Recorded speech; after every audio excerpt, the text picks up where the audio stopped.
Well, hi again, folks. I have, it's been some time since I made another clip, and I've been asked several times about how to determine the height of the arching of the plates, and it's done in the same way, so I choose to do it on this back.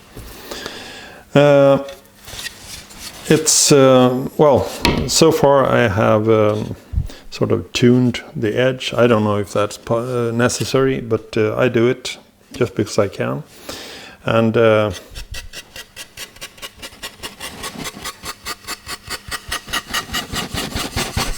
it's about the same all around. I don't think it's very important, but as I said, I do it. But what is important is to listen to this tone going back and forth in this area, like here. Now it's flat, and it's on 15.7 millimeters, a little bit high. I know I'm going to go pretty far down, but if you listen to this,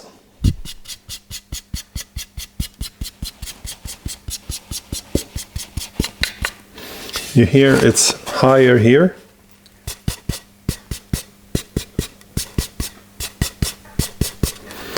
You can tap from the underside also.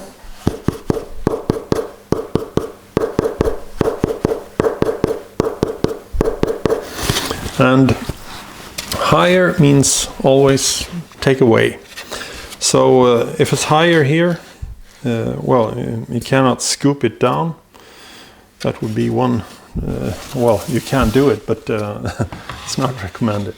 So what I do is I take my plane and take off.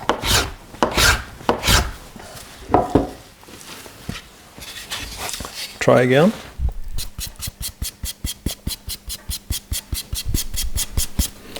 Here it's higher here.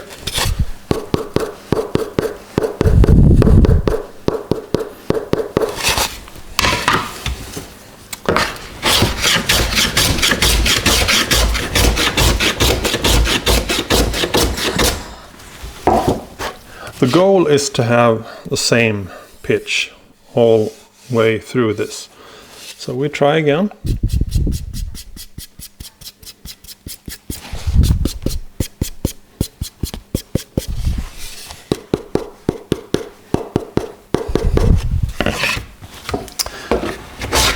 As I said,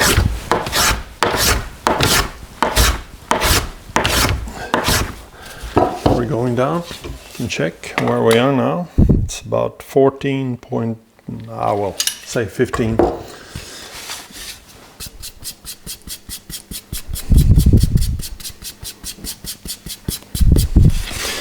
Still higher here.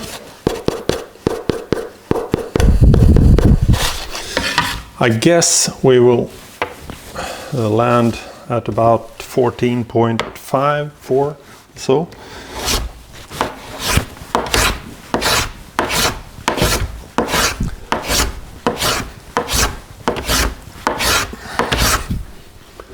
Planing very flamed maple like this. If you do it straight on like this, it's going to chip out. But if you do it a little bit sideways like that, it's more likely to be a flat surface. Try again.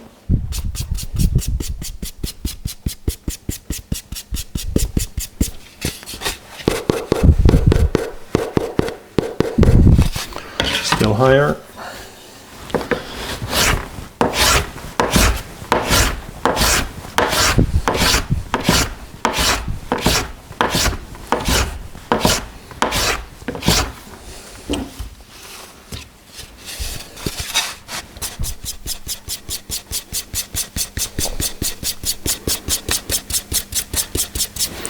Now it's closing in.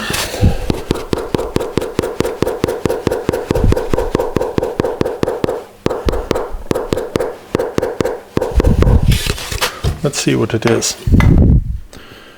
14.5, 6. And it's a little bit high here, a little bit up. So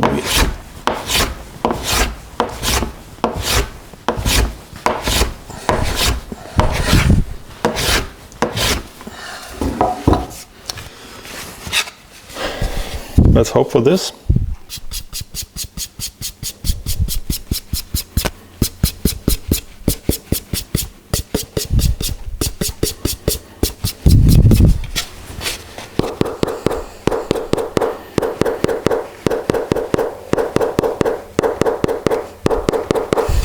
Yeah, we found, and it's 14, well, it depends on where I measure, but actually here it's 14.7.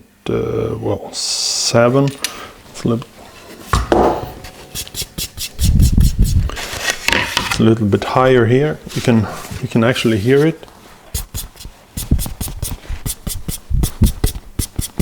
Higher here than there, so we take off a little bit here.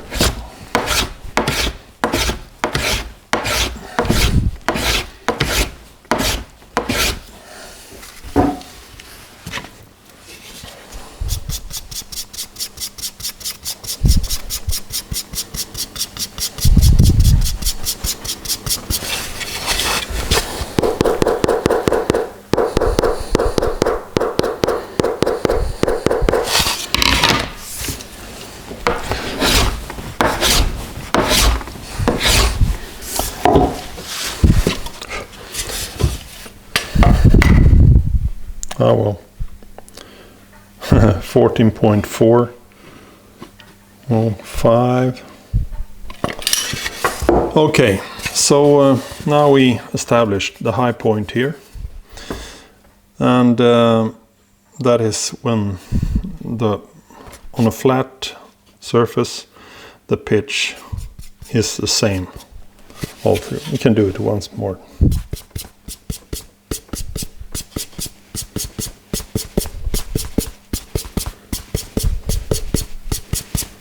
Like that. Okay, and then I also been asked about this method. As I said, no one today living person can say Strad did this way. They weren't.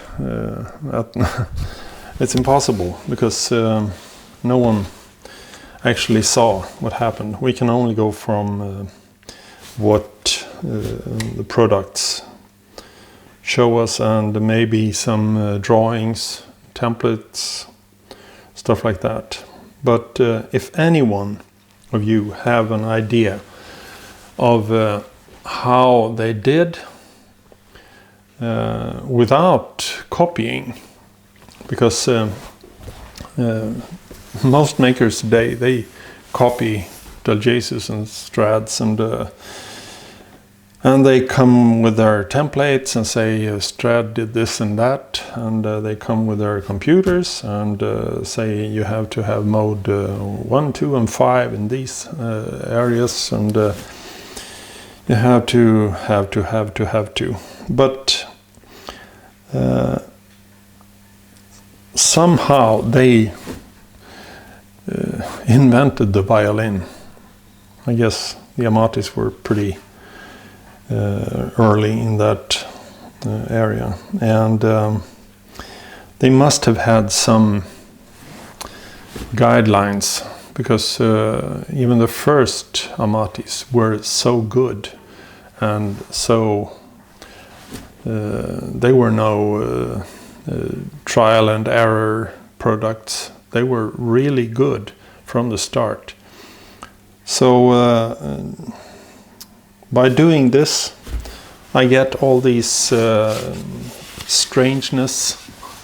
I mean, why? How come the back and top are different long arch?